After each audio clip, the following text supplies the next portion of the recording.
ಇನ್ನು ಶಾಲಿನಿ ರಜನೀಶ್ ಬಗ್ಗೆ ಎನ್ ರವಿಕುಮಾರ್ ಅವಹೇಳನಕಾರಿ ಹೇಳಿಕೆ ವಿಚಾರವಾಗಿ ಬೀದರ್ನಲ್ಲಿ ಸಚಿವೆ ಲಕ್ಷ್ಮೀ ಹೆಬ್ಬಾಳ್ಕರ್ ಪ್ರತಿಕ್ರಿಯೆಯನ್ನ ಕೊಟ್ಟಿದ್ದಾರೆ. ಇದು ಬಿಜೆಪಿಯ ಸಂಸ್ಕೃತಿಯನ್ನ ಎತ್ತಿ ತೋರಿಸುತ್ತದೆ.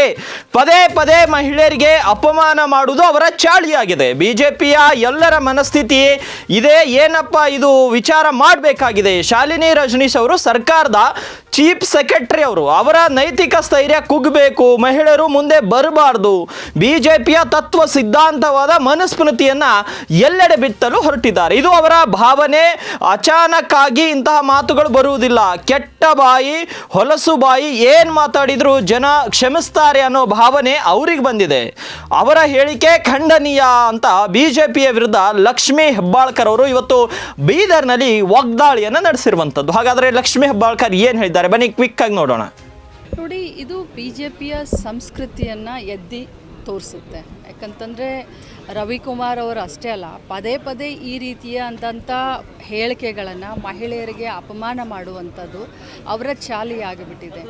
ಬಿ ಜೆ ಪಿಯವರು ಎಲ್ಲರ ಮನಸ್ಥಿತಿ ಇದೆ ಏನಪ್ಪ ಅಂತ ಹೇಳಿ ಇವತ್ತು ನಾವು ವಿಚಾರ ಮಾಡ್ತಾಯಿದ್ದೀವಿ.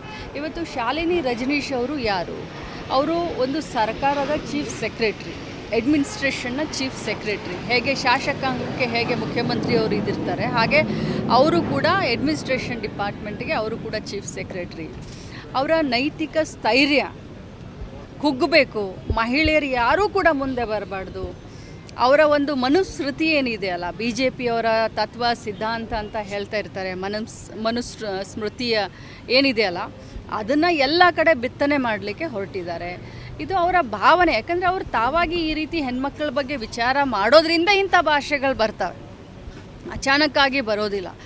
ಕೆಟ್ಟ ಬಾಯಿ, ಹೊಲ್ಸು ಬಾಯಿ ಏನು ಮಾತಾಡಿದ್ರು ಜನ ಸಹಿಸ್ತಾರೆ. ಕರ್ನಾಟಕ ರಾಜ್ಯದ ಜನ ಅವ್ರನ್ನ ಬದುಕಿಸ್ತಾರೆ ಅನ್ನುವಂಥ ಭಾವನೆ ಬಿ ಜೆ ಪಿಯವ್ರಿಗೆ ಬಂದುಬಿಟ್ಟಿದೆ. ಇದನ್ನು ಅತ್ಯಂತ ಖಂಡನೀಯ. ಯಾಕಂತಂದರೆ ಹಾದಿ ಬೀದಿಯಲ್ಲಿ ಹೋಗುವಂಥ ಹೆಣ್ಮಕ್ಕಳಿಗೆ ಅವಮಾನ ಮಾಡಿದ್ರೇ ಅದನ್ನು ಖಂಡನೆ ಮಾಡೋದು ನಮ್ಮ ಸಮಾಜದ ಧರ್ಮ. ಅಂಥದ್ರಲ್ಲಿ ವಿಧಾನಸೌಧದಲ್ಲಿ 10 ಜನರ ಎದುರುಗಡೆ ರಾಜಾರೋಷವಾಗಿ ಒಂದು ಚೀಪ್ ಮೆಂಟಾಲಿಟಿ ಇಟ್ಕೊಂಡು, ಅದು ಯಾರು? ಕೌನ್ಸಿಲ್ನ ಚೀಫ್ ವಿಪ್ ಅವರು. ಏನು ಸಣ್ಣ ಮಗ ಏನಲ್ಲ ರವಿಕುಮಾರ್ ಅವರು. ಬಾಯಲ್ಲಿ ಬಟ್ಟಿಟ್ರೆ ಏನು ಕಚ್ಚುವಂಥ ವಯಸ್ಸೇನಲ್ಲ. ಒಂದು ಚೀಫ್ ಸೆಕ್ರೆಟ್ರಿಗೆ ಆ ರೀತಿ ಹಾಯಾಗಿ ಮಾತನಾಡ್ತಾರೆ ಅಂತಂದರೆ ಅವರ ಮನಸ್ಥಿತಿ, ಅವರ ಭಾವನೆ ಒಬ್ಬ ಮಹಿಳೆಯ ಬಗ್ಗೆ ಯಾವ ರೀತಿ ಇದೆ ಅನ್ನೋದು ನೋಡಬೇಕು. ಖಂಡಿತವಾಗ್ಲೂ ಬಿ ಜೆ ಪಿಯ ಸಂಸ್ಕೃತಿ ಅಂತ ನಾನು ಪದೇ ಪದೇ ಹೇಳ್ತಾ ಇದ್ದೀನಿ.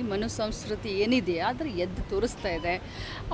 ನಾನು ಮತ್ತೆ ಇದನ್ನೇ ಹೇಳಲಿಕ್ಕೆ ಬಯಸ್ತೇನೆ, ಅವರು ಕೂಡ ಒಂದು ತಾಯಿಯ ಗರ್ಭದಿಂದ ಹುಟ್ಟಿ ಬಂದಂಥವ್ರು. ಅವ್ರಿಗೂ ಬಹುಶಃ ಹೆಣ್ಮಕ್ಳು, ಅವರ ಅಕ್ಕ ತಂಗಿಯರು ಇರಬಹುದು, ಅವರ ಹೆಂಡತಿ ಕೂಡ ಹೆಣ್ಮಗಳು, ಮಕ್ಕಳಿರ್ಬೋದು ಅವ್ರಿಗೆ. ಆದರೆ ಈ ರೀತಿ ಬೇರೆ ಹೆಣ್ಮಕ್ಳಿಗೆ ಮಾತನಾಡ್ತಾರಲ್ಲ, ನಿಮ್ಮ ಮನೆಯವ್ರಿಗೆ ಬೇರೆಯವ್ರು ಹೀಗೆ ಮಾತನಾಡಿದ್ರೆ ನೀವು ಸಹಿಸ್ಕೊಳ್ತೀರಾ? ಈ ಪ್ರಶ್ನೆ ನಾನು ಕೇಳಲಿಕ್ಕೆ ಬಯಸ್ತೇನೆ.